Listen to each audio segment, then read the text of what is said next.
Good morning 10th standard के सभी विद्यार्थी। आज फिर से आपके लिए इस वीडियो के साथ मैं चौहान सर बेटी शाहनी नवीन हिंद हाई स्कूल से आपके बीच में प्रस्तुत हुआ हूं।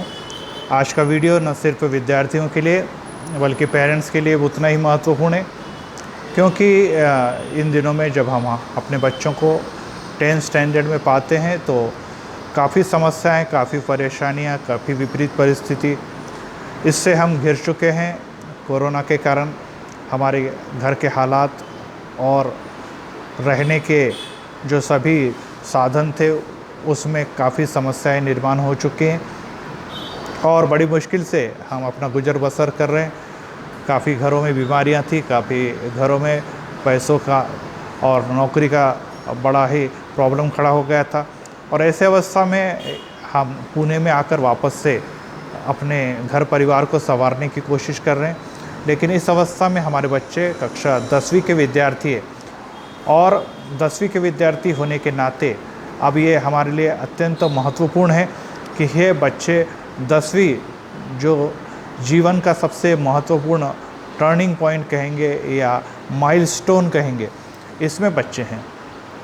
और इन बच्चों से हम आने वाले दिनों में कॉलेज के स्टूडेंट्स अर्थात अगले साल वो कॉलेज के स्टूडेंट्स बनकर अपने करियर, अपने भविष्य की निर्मित करेंगे, ये अपेक्षा हम करते हैं। और ऐसे अवस्था में अब हमारे बच्चे कैसे पढ़ाई कर रहे हैं इसकी तरफ ध्यान देना ये बहुत ही ज़रूरी है। हम अपेक्षा कर रहे थे कि जल्द से जल्द अगर स्कूल खुल जाए तो कुछ बातें हम सीधे बच्चों से करें या पेरेंट्स मीटिंग बुलाकर उन लोगों से बातचीत करें, परंतु कुछ बातें हमारे हाथों में नहीं है, न ही आपके हाथ में है, न ही सरकार के हाथों में। और इसलिए आपको इस वीडियो के द्वारा मैं आपसे बताना चाहता हूं कि बच्चे जो 10वीं में पहुंच चुके हैं, सबसे पहले तो उनकी किताबें, कॉपियां ये आपके बच्चों के पास होनी ज़रूरी है, जो वो शायद ख़रीद चुके होंगे या आपने उसे ख़रीद कर दी होगी। नंबर 2, उन कॉपी किताबों के द्वारा सिर्फ काम नहीं चलेगा। आपके पास एक मोबाइल है, स्मार्टफोन है और जिसकी सहायता से आप संपर्क साध रहे हैं। लेकिन अभी भी बहुत सारे ऐसे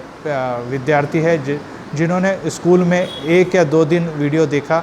और सिर्फ प्रेजेंट ही दे रहे हैं, कोई भी पढ़ाई नहीं कर रहे, ना ही कोई कॉपी बना रहे, ना ही कोई इंटरेस्ट ले रहे और पालकों को भी इस बात का ज्ञान नहीं है कि बच्चा क्या कर रहा है। उन्हें ऐसा लग रहा है कि शायद बच्चा 10वीं को 8वीं से 9वीं में पहुंच गया, 9वीं से 10वीं में पहुंच गया तो 10वीं से आगे चले जाएगा। इस गलत फहमी में न रहे। आपको मैं फिर से सूचित करना दे रहा हूं कि एसएससी बोर्ड अभी भी बोर्ड ही है,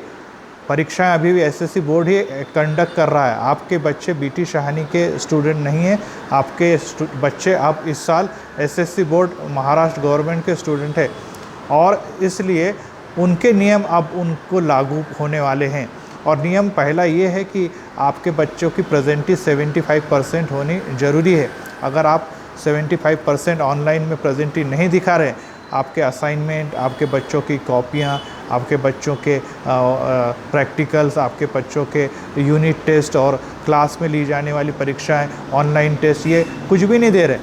तो रजिस्टर से और एसएससी बोर्ड के फॉर्म भरने से वो वंचित रह जाएंगे और उसका परिणाम ये होगा कि न सिर्फ साल बल्कि उनका भविष्य ही बर्बाद हो जाएगा। और इसलिए पेरेंट्स को मैं ये गुजारिश कर रहा हूँ कि आप देखें कि आपका बच्चा सही में पूरा क्लास अटेंड कर रहा है या नहीं। 10 बजे बरोबर 10वीं की क्लास शुरू होती है और 4 पीरियड 40-40 मिनट की चलते हैं, जिसमें आपको वीडियो है, ऑडियो है, आपको पिक्चर की सहायता से आपको पीडीएफ दिए जाते हैं, जूम मीटिंग की सहायता से टीचर बड़ी मेहनत के साथ पढ़ा रहे हैं। हम जानते हैं कि बहुत सारी बातें बच्चों को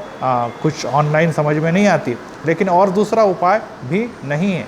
अगर हम मेहनत करेंगे और बार बार इन वीडियो को देखेंगे तो बहुत सारी बात समझ में आ जाएगी। आप भी जैसे पुणे में आए, नए आए तो सभी बातें आपके मन आपको मिली नहीं, आपको भी संघर्ष करना पड़ा, आपको भी दिल लगाना पड़ा, दिल जान से सीखना पड़ा और तब जाके आप पुणे में सेटल हो पाए या हम सेटल हो पाए। उसी प्रकार से बच्चे भी एकदम सब कुछ अच्छा ही हो जाएगा, पहले जैसा ही हो जाएगा ऐसा ना सोचे। जैसे हम गांव में थे वैसे शहर में नहीं रह सकते, वैसे ही स्कूल में पढ़ रहे वैसे ऑनलाइन में भी पूरी तरह से आप पढ़ नहीं पाएंगे। प्रॉब्लम तो आनी है, लेकिन जैसे आप संघर्ष कर रहे हैं, बच्चों को भी पढ़ाई में संघर्ष करना पड़ेगा, क्योंकि ये 4-5 महीने देखते देखते निकल जाएंगे, पोर्शन पूरा हो जाएगा और उसके बाद न तो हम आपको बच्चों को कुछ करा पाएंगे, न ही वो कर पाएंगे। स्कूल कब शुरू होगी ये प्रश्न है, तो स्कूल को अभी भी टाइम है,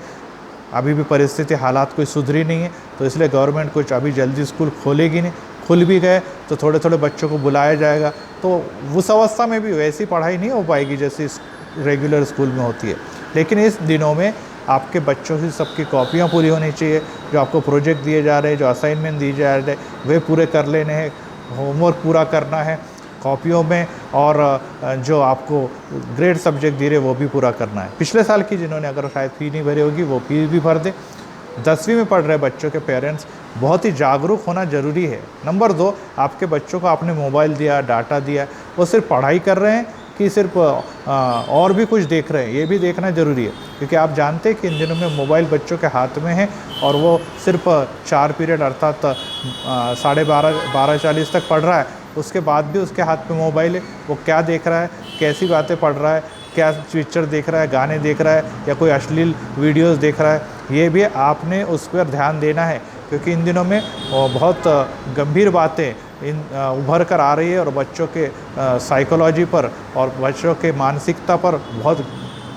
गलत प्रभाव पड़ रहा है। बच्चे पढ़ाई से न सिर्फ हट गए बल्कि गलत बातों में भी फंस गए, तो ये आपके पेरेंट्स की जिम्मेदारी है। तो फिर से मैं आपको ये बताना चाहूँगा कि पेरेंट्स होने के नाते आप एक कागज़ पर जो बातें मैं आपको अभी लिख कर दूँगा वो लिख कर मुझे देनी है कि मेरा बच्चा पढ़ रहा है, मेरा बच्चा रेगुलर क्लास अटेंड कर रहा है, मोबाइल पर सिर्फ पढ़ाई की बातें ही कर रहा है, रेगुलर असाइनमेंट और प्रोजेक्ट वो पूरा करेगा, ऑनलाइन परीक्षाएं देगा, और एब्सेंट रहने पर,